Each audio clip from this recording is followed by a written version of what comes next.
أعوذ بالله من الشيطان الرجيم. بسم الله الرحمن الرحيم.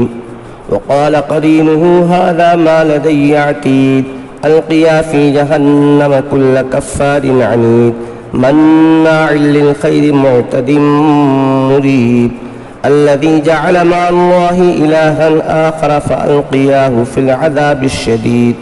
قال قرينه ربنا ما أطغيته ولكن كان في ضلال بعيد.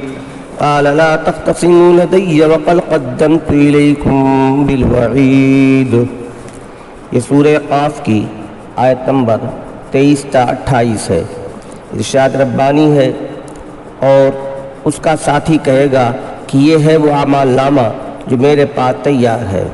حکم ہوگا کہ تم دونوں ہر ایسے شخص کو جہنم میں ڈال دو جو کفر کرنے والا، حق کا دشمن تھا، بھلائی سے روکنے والا، حد سے باہر جانے والا، شک میں ڈالنے والا تھا، اس نے اللہ کے ساتھ دوسرا معبود بنا رکھا تھا.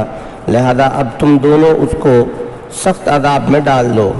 اس کا ساتھی یعنی شیطان کہے گا کہ اے ہمارے پروردگار، میں نے اس کو گمراہ نہیں کیا تھا لیکن یہ خود ہی دور دراز کی گمراہی میں تھا. اللہ تعالیٰ کہیں گے کہ تم میرے سامنے جھگڑے مت کرو اور میں تو پہلے ہی تمہارے پاس دھمکی بھیج چکا تھا. سامعین کرام، یہ مختصر نقشہ ہے حشر کے میدان کا کہ جب حساب کتاب ہو چکے گا تو اللہ تبارک تعالیٰ اپنے دو فرشتوں کو کہے گا کہ اس شخص کو اور اس کے بہکانے والے شیطان کو دونوں کو جہنم کے اندر ڈال دو. اب یہ دونوں آپس میں لڑائی کرنے لگیں گے. شیطان کہے گا کہ یا ربی، ہم نے اس کو کہاں بہکایا تھا، یہ تو خود بہکا ہوا تھا، یہ تو گمراہی میں خود پڑا ہوا تھا.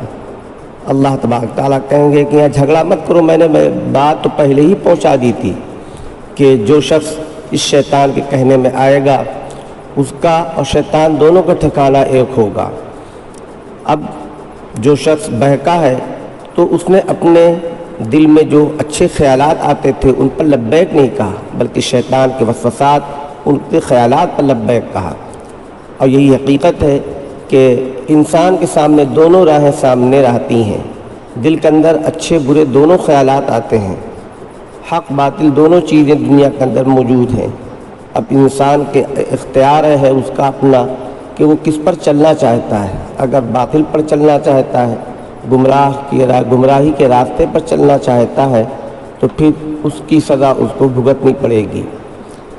اور اللہ تبارک تعالیٰ کے یہاں کوئی عذر کام نہیں آئے گا کہ ہم تو چاہتے تھے اچھائی کے راستے پر چلنا لیکن شیطان نے بہکایا جس کی وجہ سے ہم گمراہ ہو گئے. اللہ تبارک تعالیٰ فرمائیں گے ہم نے پہلے ہی کہہ دیا تھا کہ جو بہکائے گا اور جو اس کے بہکنے میں آئے گا دونوں کو جہنم کے اندر ڈال دیا جائے گا.